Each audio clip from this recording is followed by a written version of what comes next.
सुप्रभात विद्यार्थियों आप सबका स्वागत है आपके अपने YouTube चैनल हिंदी कनासिज NCERT and RBSE for Medhavi Kaushik पर। विद्यार्थियों, मुझे पूर्ण उम्मीद होगी कि आप घर पे हैं, स्वस्थ हैं और आपका अध्यापन कार्य सुचारू चल रहा होगा। आज मैं बताऊंगा आपको क्लास 9th विषय हिंदी और आपका पाठ चल रहा था, पाठ नंबर 7 और पद चल रहे थे। और पद भी किसके हैं विद्यार्थियों? वेददास कवि के हैं। इससे पहले जो वीडियो बनाई थी, मुझे उम्मीद है आप लोगों ने उस वीडियो को देखा होगा। उसमें मैंने वेददास कवि की जो पहला जो आपके पाठ्यक्रम में पद लगा हुआ है, उस पद की जो पहली दो पंक्तियां उनको बहुत ही विस्तार से समझाया था विद्यार्थियों। जैसा कि आपको पता है कि आज मैं इसी पद की अंतिम 4 पंक्तियां आपको बताऊंगा। व्याख्या समझनी इसलिए महत्वपूर्ण है विद्यार्थियों, क्योंकि इन व्याख्या को समझने के बाद ही जब इसमें से प्रश्न पूछा जाएगा, गद्यांश और पद्यांश, गद्यांश में से अगर प्रश्न पूछा जाता है तो आप वो प्रश्न बहुत आसानी से कर सकते हैं। लेकिन जब पद्यांश में से प्रश्न पूछता है, हालांकि उत्तर तो इस पद्यांश में ही है, लेकिन पद्यांश का अर्थ आपको आएगा, उसके बाद ही आप क्या कर पाएंगे, उन प्रश्नों को हल कर पाएंगे।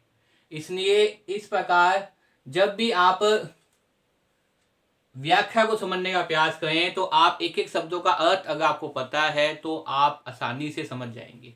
मुझे पूरी उम्मीद है विद्यार्थियों कि जो भी विद्यार्थी मेरे द्वारा तैयार की वीडियो देखेंगे उन्हें जो है वो इस प्रकार से जो वेददास का जो पहला पद है वो आसानी से समझ आ जाएगा। विद्यार्थियों, अगर मेरे द्वारा बनाई वीडियो को पसंद आए तो इसे ज़्यादा लाइक कीजिए, कमेंट कीजिए, शेयर कीजिए। विद्यार्थियों, अगर आप चैनल पे आप नए हैं तो चैनल को सब्सक्राइब कर लीजिए। जैसा कि आपको पता है मेरा नाम मेधावी कौशिक है और ये मेरे कॉन्टैक्ट नंबर है। आप कोई भी कुछ पूछना चाहे तो मुझे व्हाट्सअप कर सकते हैं। तो खूब पढ़िए विद्यार्थियों और समझने का प्रयास कीजिए। अब तीसरी पंक्ति देखिए विद्यार्थियों, इस तीसरी पंक्ति में क्या कह रहा है? प्रभु जी तुम घन बन हम मोरा, जैसे चितवत चंदन चकोरा। प्रभु जी का मतलब वेददास क्या कर रहे हैं? भक्ति संबंधी मैंने कल भी बताया था इससे पहले वाली वीडियो के अंदर कि वेददास क्या कर रहे हैं? भक्ति की बात कर रहे हैं। भक्ति भी किसकी कर रहे हैं? भगवान की ईश्वर की भक्ति करना चाहते हैं। तो इसलिए वो क्या कह रहे हैं? सबसे पहले तो प्रभु जी लिख रहे हैं, मतलब हे ईश्वर, हे परमात्मा तुम घन। घन का मतलब क्या होता है विद्यार्थियों? देखिए आप एक शब्दों का समझने का प्रयास कीजिए। घन का मतलब क्या होता है? बादन। घन का मतलब क्या होता है विद्यार्थियों? बादन। घन बन, बनने का मतलब क्या होता है? बनना। हम का मतलब यहाँ पे क्या कर रहे हैं? हम का मतलब कवि वेददास अपने लिए प्रयोग कर रहे हैं। हम जो भी भक्त लोग हैं, आप कह सकते हैं भक्त लोग जो हैं। मोर का मतलब आपको पता ही है, मोर जो एक पक्षी होता है, जंगल में नाचता है। जैसे चितवत चंद चकोर, चंद का मतलब यहाँ पे किससे लेंगे विद्यार्थियों? चंद्रमा से लेंगे, चांद से लेंगे। और चकोर क्या है यहाँ पे? चकोर एक पक्षी होता है जो वास्तव में चंद्रमा की कहते हैं स्वाति नक्षत्र की बूंद के लिए वो प्यासा रहता है। स्वाति नक्षत्र की बूंद। देखिए चित्त का मतलब होता है शरीर। अब देखिए विद्यार्थियों, वो वेददास कवि इस प्रकार से इसमें क्या कहना चाहता है, क्या बताना चाहता है वो देखिए। प्रभु जी का मतलब हे ईश्वर, क्या कह रहा है वो देखिए। प्रभु जी हे ईश्वर तुम घन, घन का मतलब बादन, तुम तो बादन के समान हो। हे परमात्मा, हे ईश्वर तुम बादन के समान हो। बन, तुम बादन के समान बनना।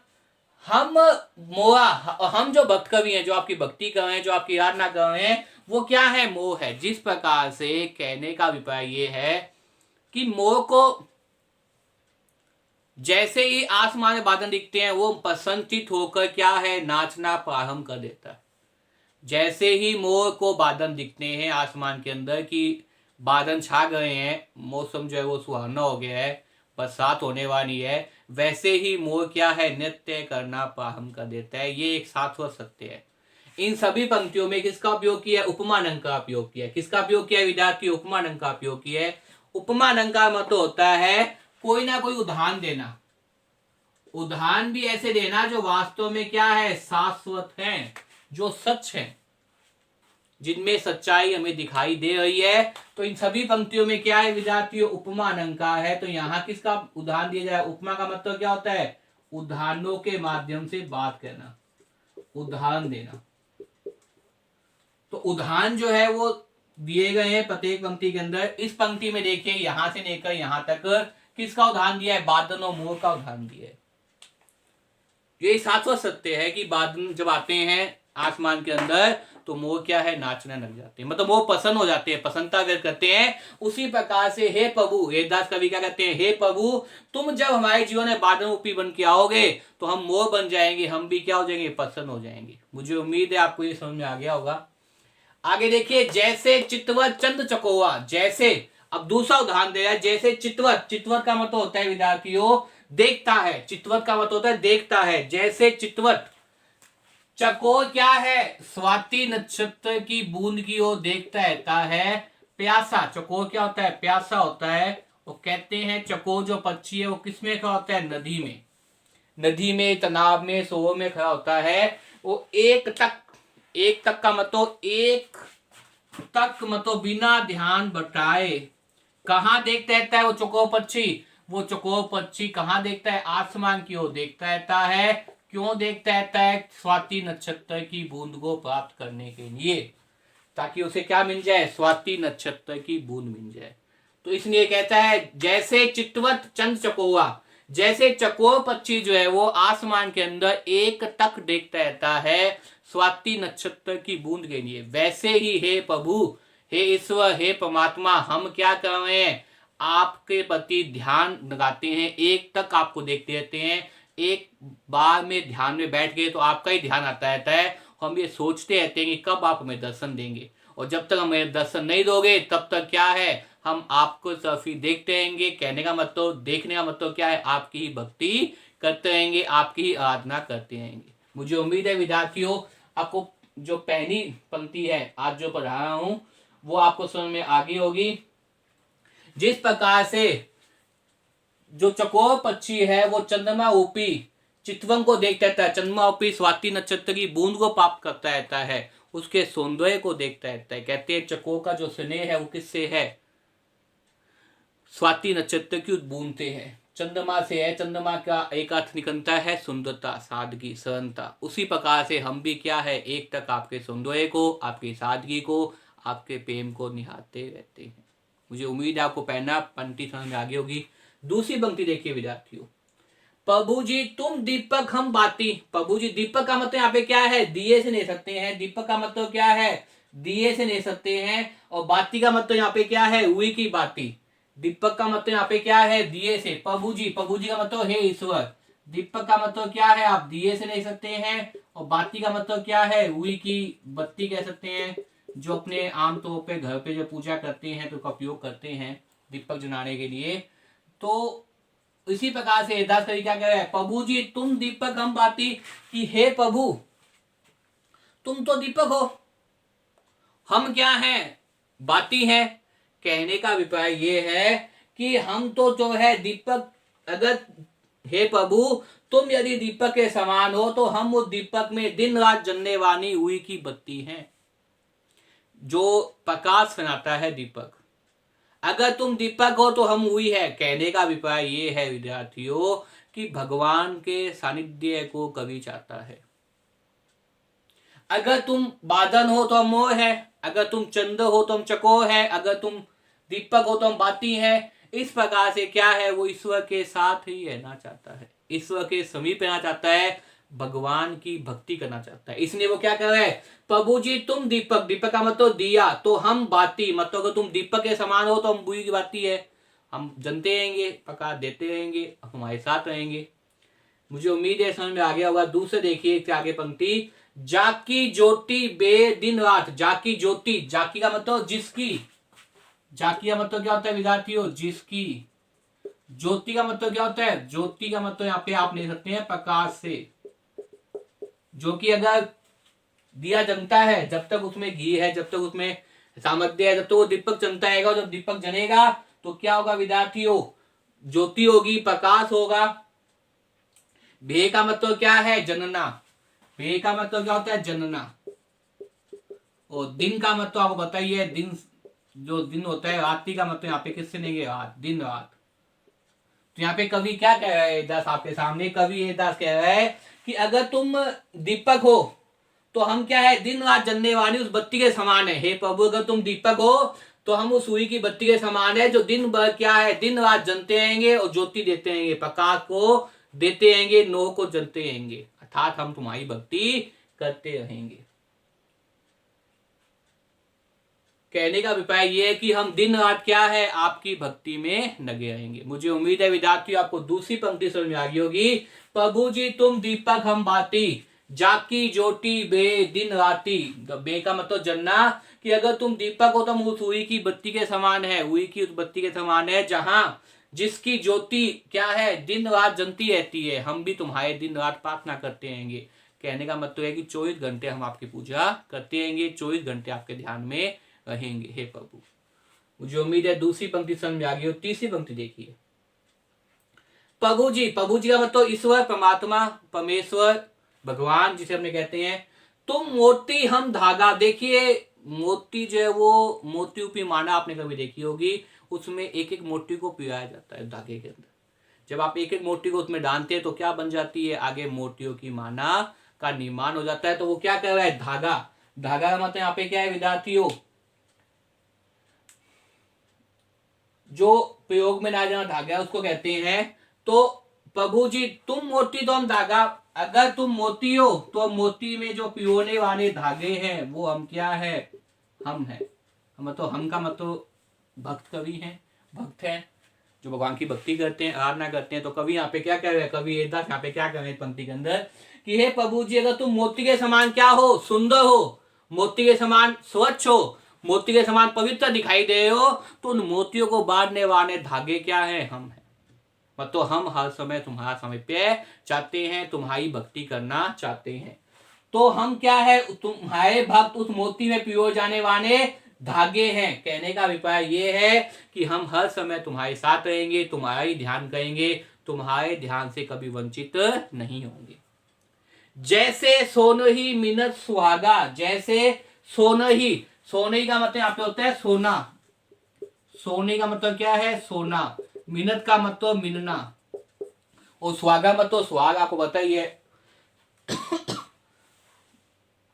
आगे कवि क्या कह रहे हैं, कवि एदास ये कह रहा है कि जैसे सोने में सुहागा मिला देने से उसमें क्या है, निखार जाता है। सुहागा मतलब होता है उसमें वो अधिक चमक आ जाती है। जैसे सोने में मिनत का मतलब मिलाना, सुहाग का मतलब सुहागा मिला देने थे उसमें वो अधिक चमक आ जाती है। ठीक उसी प्रकार हे प्रभु अगर आप हमारे संपर्क में आ जाएंगे तो हमारी भक्ति भी क्या है, वो अधिक निखर जाएगी।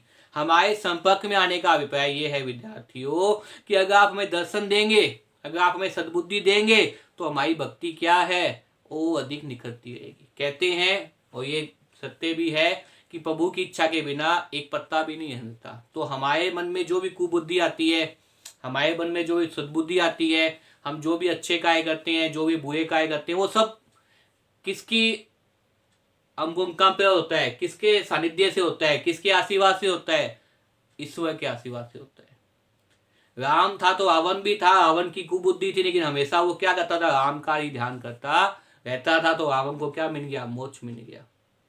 जो सीता का हरण किया गया था, केकई की जो बुद्धि हई गई थी, वो भी करने वाले कौन है, ईश्वर है। तो इसलिए वो क्या कर रहे हैं, अगर आप हम पे मिल जाएंगे, मिलने का मतलब क्या है, अगर आप हमारे साथ आ जाएंगे हे ईश्वर, तो हमारा भक्ति क्या होगा, हमारा भक्ति उपी जो सौंदर्य है वो अधिक निखर जाएगा। वो अधिक निखरने का मतलब हम वो अधिक भक्ति करेंगे, क्योंकि हमें तुम सद्बुद्धि दोगे। हमें सद्बुद्धि देने वाले भी ईश्वर तुम ही हो। अगर तुम्हें सद्बुद्धि दोगे तो हमारा ध्यान क्या आएगा, भक्ति में लगा रहेगा। मुझे उम्मीद आपको तीसरी पंक्ति समझ में आ गई होगी। अंतिम पंक्ति देखिए, प्रभु जी तुम स्वामी हम दासा, ऐसी भक्ति करे दासा। देखिए प्रभु जी तुम स्वामी, स्वामी का मतलब यहाँ पे आप ले सकते हैं राजा से ले सकते हैं, और दासा का मतलब क्या है, सेवक से ले सकते हैं। ऐसी भक्ति करे रेदासा, रेदासा का मतलब क्या है, वेदास कवि, जो आपको पता ही है वेदास कवि के भक्त आप पढ़ रहे हैं। अंतिम पंक्ति है, पहला जो आपके सिलेबस के अंदर दोहा था उसमें 6 चरण थे। चरण का मतलब पंक्ति, मैंने कल भी बताया था इससे पहले। 2 चरण मतलब 2 पंक्तियां मैं कल समझा चुका था। आज अंतिम 4 पंक्तियां चल रही है, तो ध्यान से समझिए अंतिम पंक्ति को। प्रभु जी, स्वामी का मतलब क्या है, आप ले सकते हैं राजा से। यहाँ पे कवि क्या कह रहा है कि हे प्रभु तुम मेरे स्वामी हो, मैं तुम्हारा दास हूं। हे प्रभु, प्रभु का मतलब ईश्वर परमात्मा, तुम स्वामी, स्वामी का तो आ जाओ, हम क्या हैं, तुम्हारे सेवक है, ऐसी भक्ति करे दाता। वेददास कवि तो ऐसी भक्ति करता है, अपने परमेश्वर को, अपने ईश्वर क्या मानता है, सबसे ऊपर मानता है, अपना जो गुरु मानता है, अपना राजा मानता है, उसका दास बनकर क्या है, सेवा करते हैं। देखिए वो क्या कह रहे हैं कि हे ईश्वर, अगर तुम क्या हो, तुम तो मेरे स्वामी हो और मैं तुम्हारा दास हूं, तुम्हारा सेवक हूं, तुम्हारी सेवा करने वाला हूं। मैं इसी प्रकार के भक्ति करता हूं। और भक्ति करने का मतलब क्या है, ये दास की भक्ति कैसी है विद्यार्थियों, दास से भाव की। अगर आपसे पूछा जाए कि ये दास की भक्ति कैसी है, दास से भाव की। कौन सी है विद्यार्थियों, दास से भाव की। किसकी भक्ति है विद्यार्थियों, ये दास की भक्ति है, दास से भाव की। और दास से भाव का मतलब होता है दीनता का भाव। और दीनता का भाव मतलब क्या है, सेवा का भाव। जब कोई कवि ऐसी भक्ति करता है तो उसे क्या कहते हैं, दास से भक्ति करते हैं। अपने आप को भगवान का सेवक मानता है, अपने आप को भगवान के चरणों में अर्पित कर देता है। ऐसी भक्ति अगर कोई कवि भक्ति करता है, कोई भगत प्रदर्शित करता है, बताता है, तो वो क्या होता है, दास से भाव की भक्ति कराती है। तो ये दास की भक्ति भी कैसी है, दास से भाव की है। और दास से भाव का मतलब क्या है, दीनता का भाव है। दीनता का भाव का मतलब क्या है, अपने आप को ईश्वर के चरणों में समर्पित कर देना कि हे प्रभु, आप ही में राजा हो, हम तो क्या है, आपके सेवक हैं। तो मुझे उम्मीद है आज इस वीडियो को देखने के बाद में आपको अंतिम 4 समझ में आ गई होगी।